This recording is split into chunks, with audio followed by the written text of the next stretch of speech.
Pastor Steve here, just checking in with you about Leading with a Limp, Chapter 8, Escaping Solitary Confinement, the truth that sets a lonely leader free. One sentence from the chapter that really struck me. A leader is not an ordinary person because others view him through the lens of heightened expectations. They're a leader, right? And desires, I want something from that leader. No matter how hard a leader wishes to be a regular person, it's just not possible. And that sets those of us up in leadership for loneliness. We're not like everybody else. We're responsible for leading. As he works through the chapter, he sets some concepts or sentences up that follow each other. And if you're a leader, you go, yep, that's what happens. First of all, no one can understand. If a person's not in leadership, they don't have the information you have. They're not saddled with the responsibility that you are. They don't see the big picture like you have to. And they just can't understand. And that can lead to a sense of loneliness, right? No one knows what I know. And then no one wants to understand. Oftentimes people who we lead, they don't want to have to deal with the decisions that we do. They don't want to know all that information. They just want us to take care of it. And so they put some distance between themselves and us. That leads to loneliness. And then, of course, no one is fully allowed to understand. Confidentiality issues with leadership is important, particularly in important decisions or hard decisions or in hiring and firing decisions. And we as leaders know information that we can never share, ever. And so people look at our decisions and they don't know what we know, and then they gossip, complain because it doesn't look right. Well, it doesn't look right because they don't know what we know, but we have to keep the confidentiality. And that's kind of a setup for loneliness for leaders also. And all that can lead us to leaders is wanting to just hide. Just hide. We'll kind of hide away from these people. They don't want to know. They don't understand. We can't let them fully understand. We just kind of need to hide ourselves away, build up some walls, protect ourselves from these non-leader types who can't really understand us, and protect ourselves in loneliness. Of course, the problem is when you build a wall up, it may protect you from people, but maybe those people out there, you actually need their help to live a good life, and they can't get over the wall that you built to keep yourself safe. So hiding can be really a dangerous thing, and no one gets to know us because we hide behind the wall we built because we're lonely, because leadership is hard. At some point, there's an honest hunger within us. We just go, you know what? I need some more openness in my life. I need to remain open to people. I need to stop building walls. I need to learn how to be in community with people that like me and I like them, and also in my workplace or place I lead, to be in community with people who are not always friendly toward me, but they're part of what's going on, and I need their ideas, and I need them to be involved in this whole process. And finally, at some point for leaders, and this has happened to me, it happens to me periodically throughout my leadership journey, is I go, you know what? I'm just like everybody else. I need people. I'm lonely. And it's great when that happens, because that starts just kind of opens us up and to seek out those friendships and community that we really need to continue to be good leaders. And then as part of that, coming out of loneliness and learning to be a part of the community, is we learn to care for people. He's got this great sentence in chapter 8, a leadership team. So this is not top-down. This is a team of people working together. A leadership team is meant to be a community of friends, listen to this, who will suffer with and delight in one another. We're building a team where we'll suffer with each other and have fun together. Who wouldn't want to be part of that kind of team? Can you imagine that? And escaping solitary confinement can help us get there. The questions at the table, we did a little bit different. We kind of asked the questions, just had one person at a time kind of cycle through. Very important. First, recall a time when you experienced loneliness that resulted from your leadership position. And I'm assuming everybody who's a leader has had this. Oh, there was that time. Boy, was it lonely. Well, what was the situation? What was going on? Too much stress? major decision. Nobody could be in on it but you. You had all the information. Or there's a hiring or firing decision that didn't go well. And what made it really, really hard? What kind of pushed you back into loneliness or hiding? And then most importantly, when you were in the middle of that, looking back, was there anybody there that you could have confided in? Said, hey, can you lend me a listening ear if I need to talk about it? So, yeah, okay. And then, or was there someone who sensed how hard it was for you, how lonely it was, and they tried to come in and tried to be helpful, they tried to listen. Were they helpful, or did they just make things worse?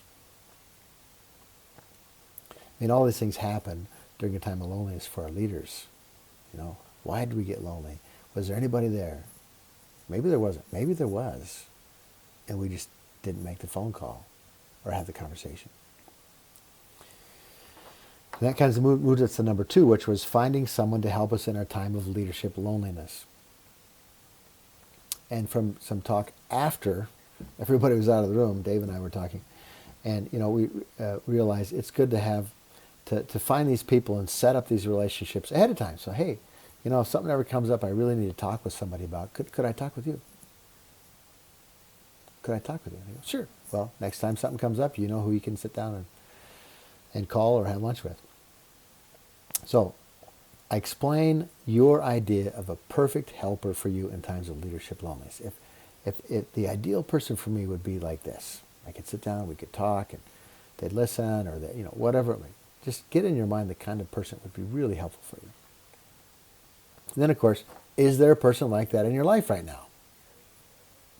Maybe they've already helped and you just haven't understood, oh, that's a role they actually play in my life. God's put them in my life for that reason. Or when you are lonely, do you reach out to that person, or do you, and this is my default mode, I just put my head down and work through it. It's very challenging for me to pick up the phone and make the phone call and go, hey, Craig, can we talk? I got some stuff going on. I just need somebody to talk to. I'm feeling kind of lonely. And he'd go, sure, because Craig's been a part of my life for 18 years. Do you reach out? And then if you don't have a person like that in your life, go, I don't have anybody like that.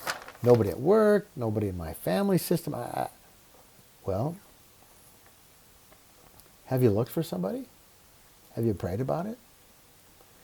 Are there some obstacles in the way? I mean, do you really want to be in conversation with another person when times are tough? Or is embarrassment get in the way? Or a feeling like I shouldn't need anybody's help, is that getting in the way? Or have you been betrayed or burned in the past by someone that you confide in? Is that in the way? What are those obstacles? And whatever the obstacles are, identify them. We can bring them to God and ask Him to help us move them off to the side so He can find people who can help us in our leadership loneliness. And the final question, this was interesting. It's just true and false. True and false, kind of just helping you evaluate, where am I in all this, honestly? So, true or false?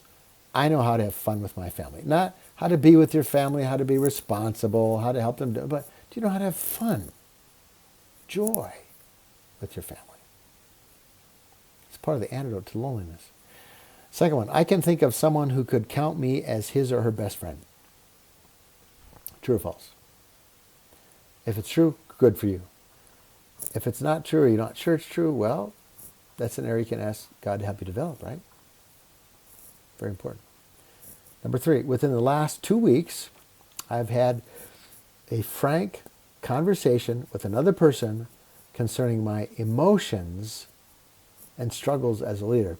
And I've realized something over the years, that it's very easy for me to sit down, leader to leader, and talk with someone about the situation I'm dealing with.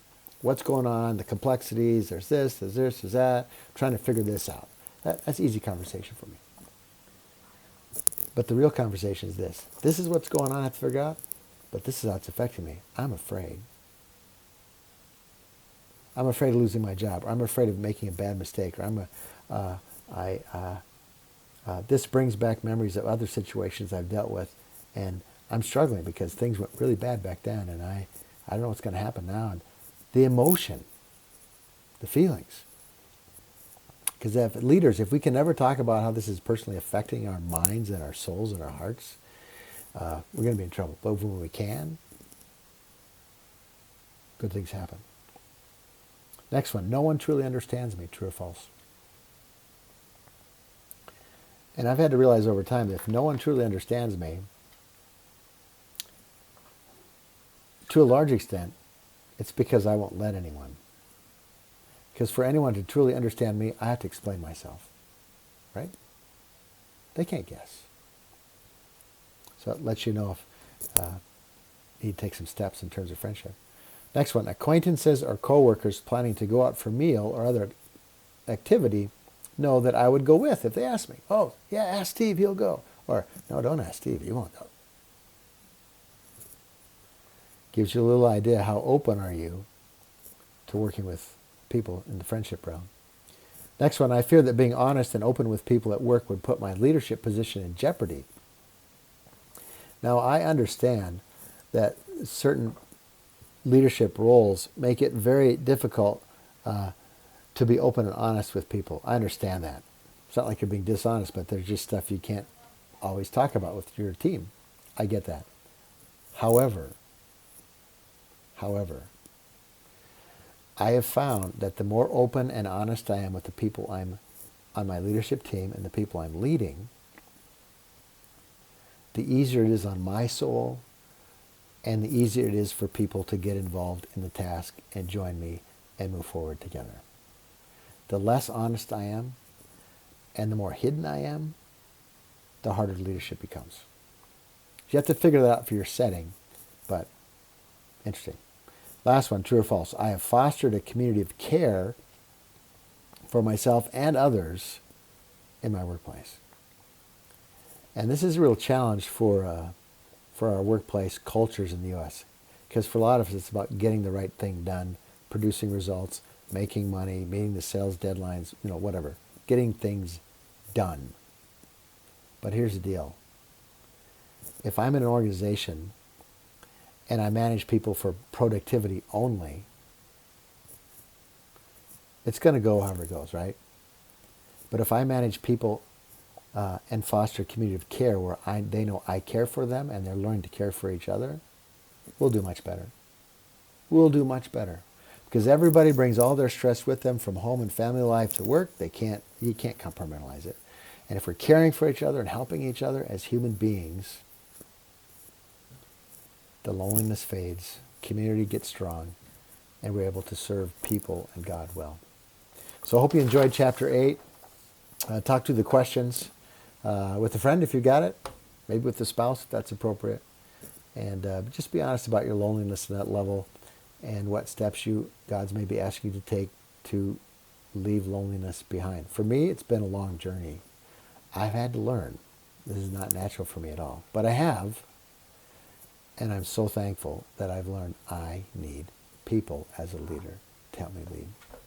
Hopefully the same will be true for you. So enjoy the chapter and the questions, and talk to you next week.